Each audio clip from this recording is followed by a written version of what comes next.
ছয় জনগোষ্ঠীৰ জনজাতিকৰণৰ প্ৰক্ৰিয়া আৰু ৰাজ্য চৰকাৰে দিয়া প্ৰতিবেদন এই গোটেইখিনি কালি সদনত বীৰেন্দ্ৰ প্ৰসাদ বৈশ্য ডাঙৰীয়াই উত্থাপন কৰিছিল।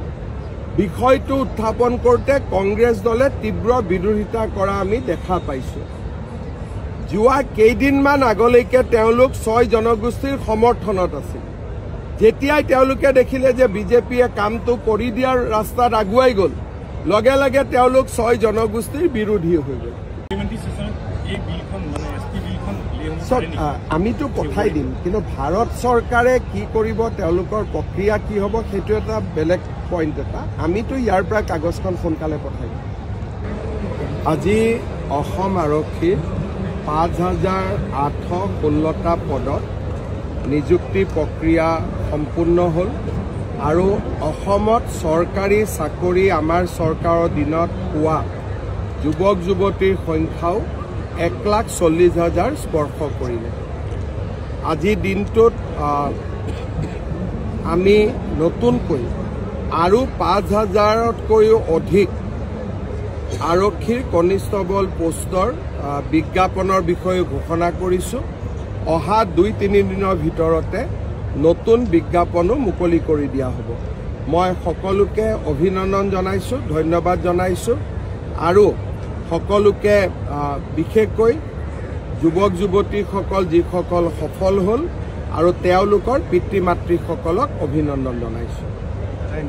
আৰু কিমানমান হ'ব পাৰে ইলেকশ্যন আমি কৰি গৈ আছোঁ। মই ভাবোঁ যে আমি প্ৰায় ২ লাখৰ ওচৰি পামগৈ।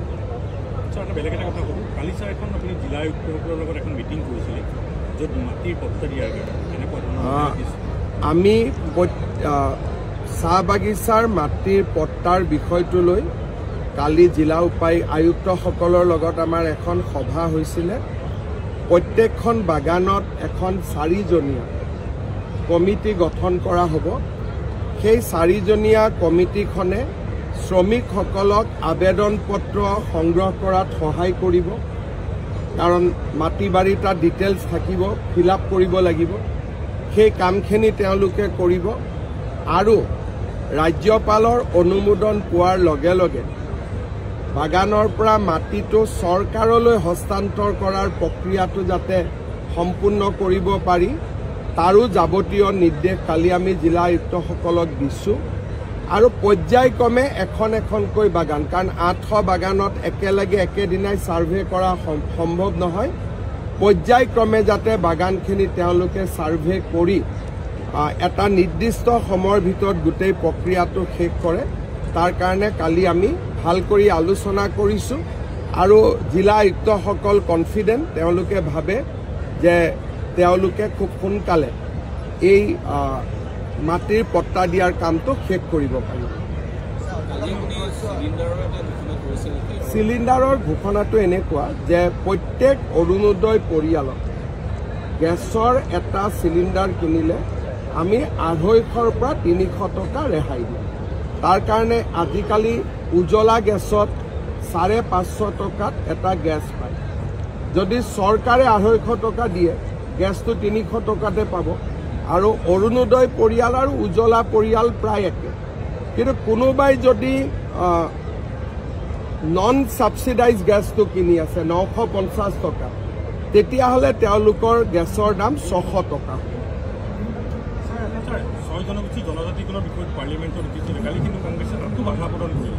ছয় জনগোষ্ঠীৰ জনজাতিকৰণৰ প্ৰক্ৰিয়া আৰু ৰাজ্য চৰকাৰে দিয়া প্ৰতিবেদন এই গোটেইখিনি কালি সদনত বীৰেন্দ্ৰ প্ৰসাদ বৈশ্য ডাঙৰীয়াই উত্থাপন কৰিছিল। বিষয়টো উত্থাপন কৰোঁতে কংগ্ৰেছ দলে তীব্ৰ বিৰোধিতা কৰা আমি দেখা পাইছোঁ। যোৱা কেইদিনমান আগলৈকে তেওঁলোক ছয় জনগোষ্ঠীৰ সমৰ্থনত আছিল। যেতিয়াই তেওঁলোকে দেখিলে যে বিজেপিয়ে কামটো কৰি দিয়াৰ ৰাস্তাত আগুৱাই গ'ল, লগে লগে তেওঁলোক ছয় জনগোষ্ঠীৰ বিৰোধী হৈ গ'ল। কালি সকলোৱে প্ৰত্যক্ষ কৰিছে, বীৰেন্দ্ৰ প্ৰসাদ বৈশ্যই কোৱা কথাখিনিৰ ওপৰত তেওঁলোকে আলোচনা কৰিব পাৰিলেহেঁতেন, তেওঁলোকে নিজৰ যুক্তি দিব পাৰিলেহেঁতেন আৰু মন্ত্ৰীৰ আমি উত্তৰো শুনিব পাৰিলোহেঁতেন। কিন্তু তেওঁলোকে সদনত হুলস্থলীয়া পৰিৱেশ সৃষ্টি কৰিলে, ফলত আমি এটা ভাল পইণ্ট যিটো হাউচত উঠিলেহেঁতেন কাৰণ আল্টিমেটলি জনজাতিকৰণটো সদনে কৰিব লাগিব সংসদে বিধানসভাইতো কৰিব নোৱাৰে সংসদত কৰিব লাগিব গতিকে সংসদত ভাল আলোচনা এটা কালি তেওঁলোকে বন্ধ কৰি দিলে যিটোক লৈ সকলোৱে দুখ পাইছে আমিও দুখ পাইছোঁ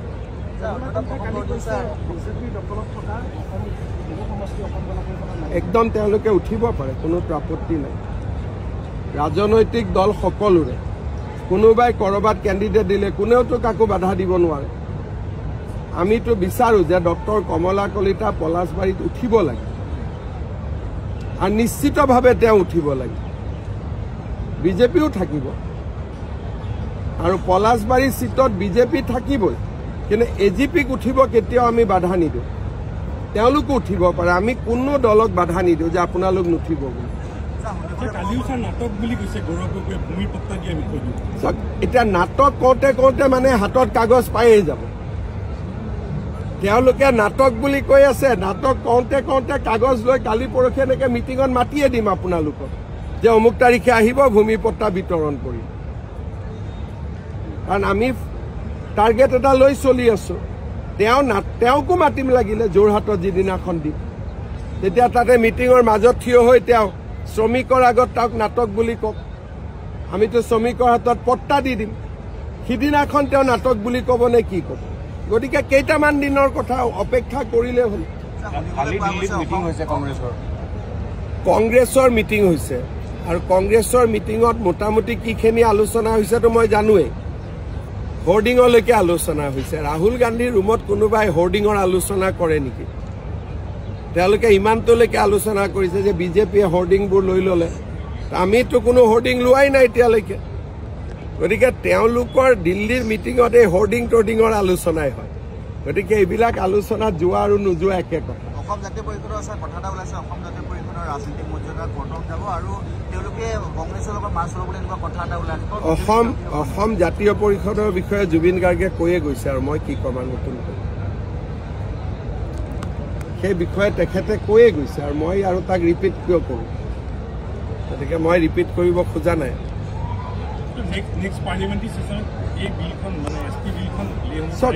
আমিতো পঠাই দিম কিন্তু ভাৰত চৰকাৰে কি কৰিব তেওঁলোকৰ প্ৰক্ৰিয়া কি হ'ব সেইটো এটা বেলেগ পইণ্ট এটা আমিতো ইয়াৰ পৰা কাগজখন সোনকালে পঠাই দিম যোৱাকালিৰ দিনটোত গৌৰৱ গগৈ এটা বিশেষ কণ্টেণ্ট চুৰি কৰা আখ্যা দিছে বিজেপিৰ বহু কৰ্মকৰ্তা আমাৰ ৰঞ্জিত দাস ডাঙৰীয়াই স্বৰ্গদেউ চাওলুং চুকাফাৰ ওপৰত এটা পোষ্ট দিছিল সেই পোষ্টটোকে